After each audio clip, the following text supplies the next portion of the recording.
Vamos aprender química? Se liga nessa.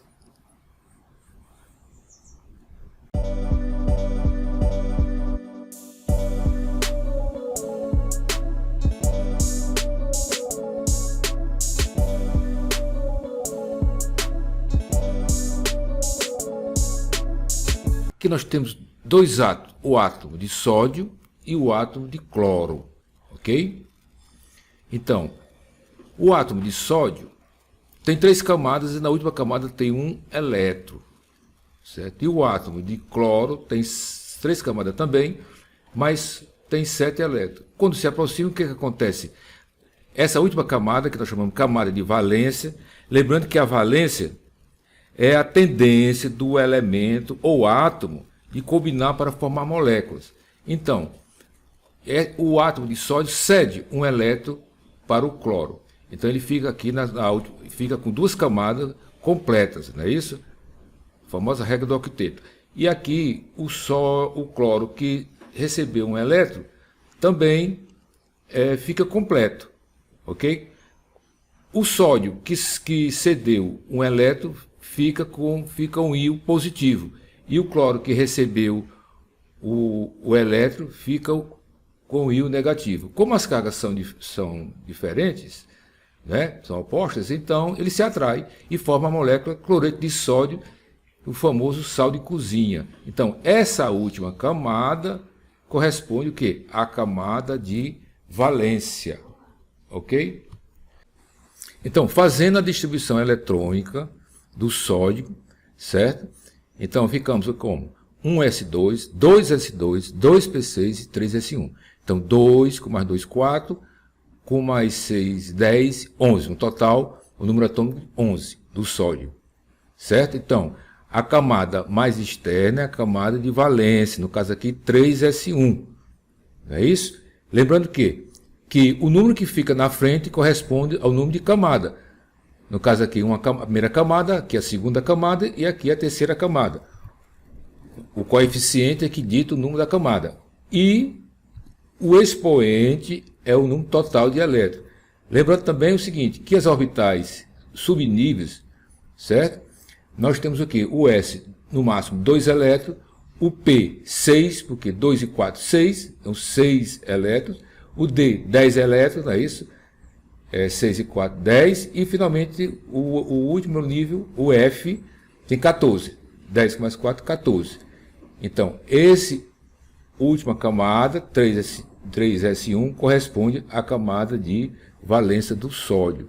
No caso do cloro, a distribuição eletrônica, nós temos 1s2, 2s2, 2p6, 3s2 e 3p5, certo? Então, qual é a camada de valência? 3s2, 3p5, um total de 7 elétrons, ok? Muito bem. Então, um exemplo aqui, o nitrogênio, número atômico 7. Fazendo a distribuição eletrônica, nós temos 1s2, 2s2, 2p6, p3. Então, 2 e 3, 5. Ok? 2 e 3, 5. Então, a camada de valência corresponde a qual? 2s2, 2p3. Então, o nitrogênio possui 5 elétrons na camada de valência. Fazendo o carbono, a mesma coisa. O número atômico, 6. Então, a distribuição elétrica vai ser quanto? 2s2, 1s2, 2s2, 2p2. O total de elétrons na camada de valência, 4. 2 com 2, 4. Ok? Aqui começa o nó cego, que alguns alunos confundem com a última aqui, distribuição com a camada de valência, certo? O subnível mais energético. Então, a partir do 21, do escândio, acontece isso, né? Então, nós temos aqui a distribuição eletrônica, 1s2, 2s2, 2p6, 3s2, 3p6, 4s2, 3d1, certo? Então, a camada de valência é 4s2.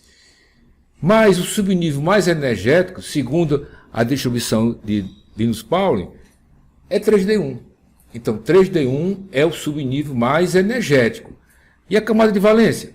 4s2, certo? Lembrando que o diagrama de Pauli, Nilus-Pauli, segue a ordem crescente de energia. Então, o que fica mais energético qual é? É o 3D1. Ok? Qual a camada de valência do ferro? Então, o número atômico do ferro, 26. Vamos contar? 2, com 2, 4, com 6, 10, 12, 18, 20, 26. O total dos orbitais dos subníveis tem que dar igual ao número atômico, não é isso? Então, a camada de valência vai ser qual? 4s2. E o subnível mais energético? 3d6. Certo? Ninguém vai ter mais dúvida. Espero ter removido a dificuldade de alguns alunos entre a diferença, saber a diferença entre a valência e o subnível mais energético. Certo? Uma pergunta: qual o elétron mais energético? No caso aqui do ferro, já fizemos distribuição eletrônica, já sabemos que é o 3d6. Resposta final, 3d6. Então, está na terceira camada, no subnível D, que por sua vez tem 6 elétrons, os mais energéticos. Ok? Obrigado, pessoal, e até a próxima.